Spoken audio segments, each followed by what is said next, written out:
Hello बच्चों, let us see this problem. The small dense star rotates about their common center of mass as a binary system, each with a period of 1 year.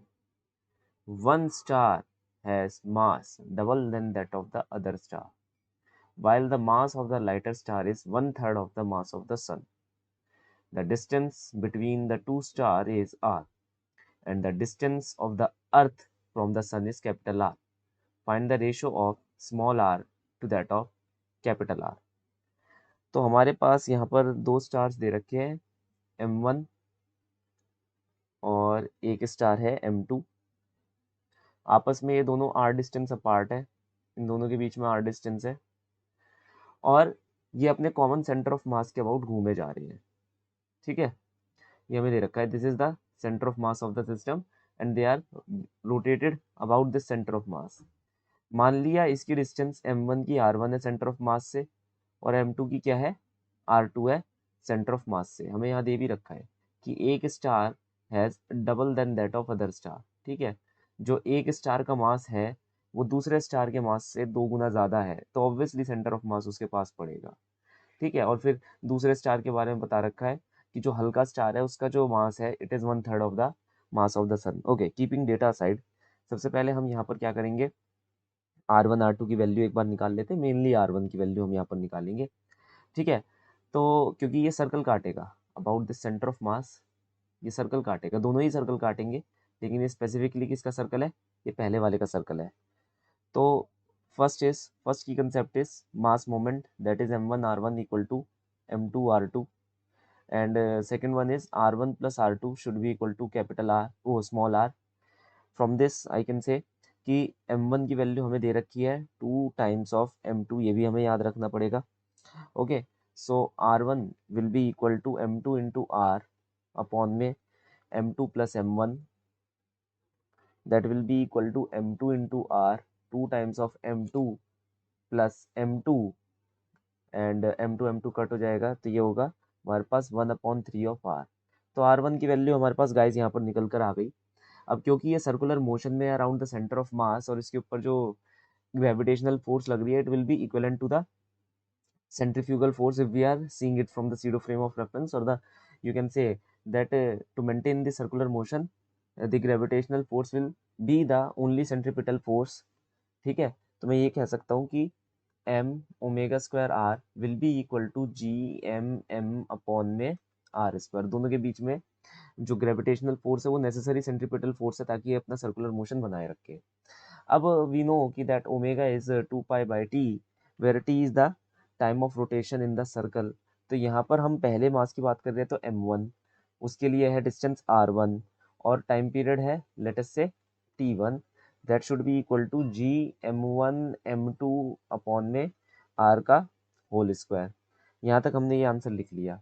Values put कर लेंगे हम यहाँ पर, M1 R/3 2 pi by T1 to the power square equal to GM1 M2 upon में R square. M1 और M1 दोनों side से cut जाएगा. यहाँ से 2 पाई बाय T1 की वैल्यू में निकाल सकते हो. 2 पाई बाय T1 का whole square will be equal to 3 times of GM2 upon R का होल स्क्वायर. ठीक है, और ये देखिए ये R भी यहाँ नीचे पहुँच जाएगा, तो डायरेक्टली यहाँ लिख देता हूँ R का whole cube. Okay, where M2 जो है वो मास ऑफ द सन का 1/3 है, मास ऑफ द सन का 1/3 है. तो यहाँ पर से इसको अगर हम मॉडिफाई करके लिखें तो it will be G mass of the sun 1/3 into 3 upon में R क्यूब. देखिए 3 से 3 कट जाएगा, तो हमारे पास बस यही बचकर आ जाएगा. ओके, तो ये हमारी पहली रिजल्ट निकल चुका है. अब अगर हम टाइम पीरियड ले अर्थ का अबाउट द सन, वो TE हम मानकर चलते हैं. ओके, TE टाइम पीरियड अर्थ का अबाउट द सन हम मानकर चलते हैं.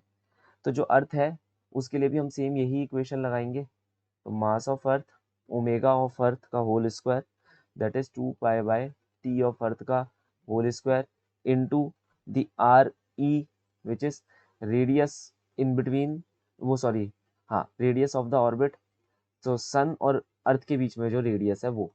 ठीक है, M हाँ ये आ गया हमारे पास, that should be equal to the necessary gravitational force G mass of sun mass of earth upon में आर का होल स्क्वायर। ठीक है, तो मास ऑफ अर्थ और मास ऑफ अर्थ मैंने यहाँ से हटा दिया, ये आर नीचे आ जाएगा यहाँ पर, तो मैं डायरेक्टली इसे आर क्यूब लिख सकता हूँ, और ये मेरे पास बन जाएगा आंसर।